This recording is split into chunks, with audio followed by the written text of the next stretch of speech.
In the heart of a bustling African city, a modest office stood quietly amid the chaos. Inside, Barrister Tunde sat with calm dignity, listening intently to an old woman crying about her stolen land. He wasn't rich, but his soul burned with a fire for justice. Tunde arrived at the village courtroom where the case was being ignored by corrupt officials.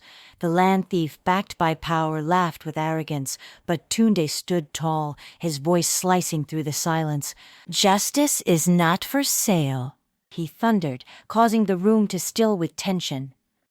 Late that night, two men arrived at Tunde's home with a suitcase full of cash. "Just let the case slide," they whispered. But Tunde didn't flinch.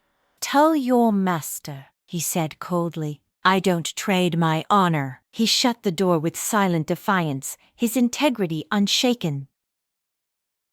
The next morning, Tunde found a warning note stabbed into his gate with a knife. "Back off, or disappear." He stared at it with steely calm, his fists clenched. This wasn't fear, it was fury. They wanted to scare him into silence. But they had just awaited. Tunde visited the dusty outskirts of the village, gathering old widows, farmers, and young workers who had all been cheated by the same land baron. He listened to their pain, documented their stories, and promised to fight for them. That day, the poor found hope in one man's courage.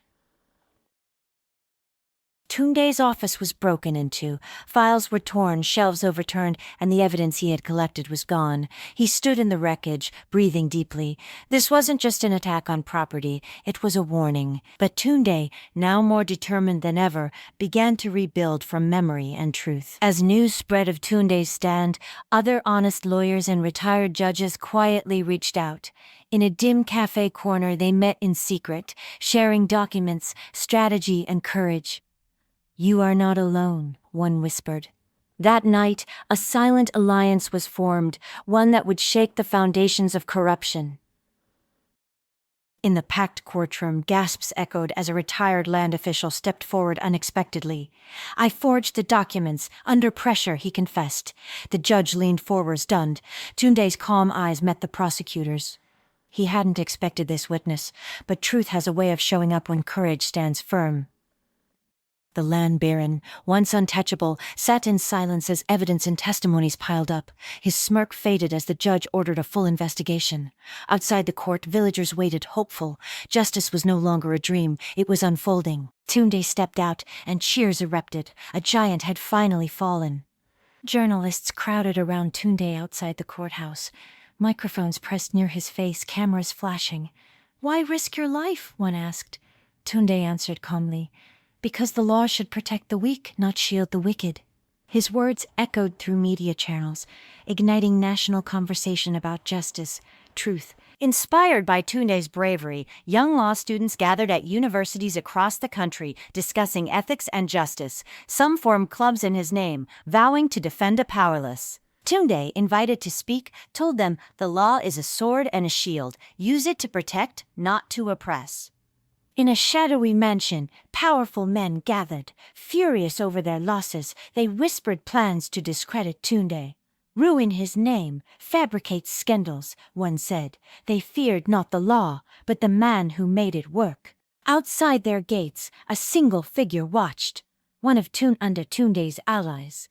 Listening in silence, headlines exploded. "Lawyer linked to fraud, Tunde's secret dealings." False witnesses, forged documents, and social media lies spread like wildfire. For the first time, Tunde felt the weight of the world on his shoulders. But he didn't run. He stood firm. A whistleblower stepped forward, an insider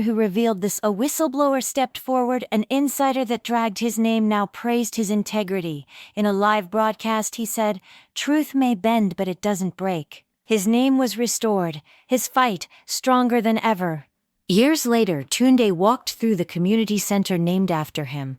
Children studied law books. Women received free legal aid. His gray hair glistened, but his spirit remained fiery. He smiled, watching justice bloom where silence once ruled. Tunde's fight had outlived him. His legacy, a village raised on